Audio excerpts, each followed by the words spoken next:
So, actually kasi ganito yung merong isang time na malaking shift sa mga pro player pre. 'Di ba? Ano tayo, 3 season tayo ng MPL, lalakas ng mga nasa top talaga, pero after nung season 3, nagsimula na yung mga Facebook deal, mga stream na. So talagang yung mga pro na tinitingala natin, ayan, kunwari sila Coco, 'di ba? Yes. Talagang nag-focus sila sa pag-stream. May mga naiwan, kunwari si Few, hindi siya nag-stream.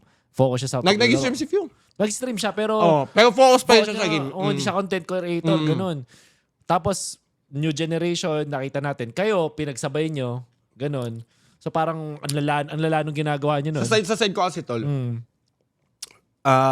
No offense Kaya sinabi ko na future secured.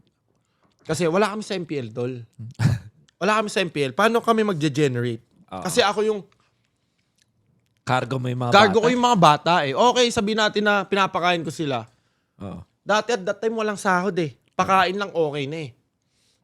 May device, papayagan ka ng device, okay na eh. Si H2 walang sahod dyan nun. Nung una sa'yo? Energy walang sahod dyan. Nagkasahod dyan, nag-MLO ako kami, sinasahodan na kami ng next play. Walang sahod dyan mga yan. Walang allowance, walang kain. Anong punta sila doon para sumugal.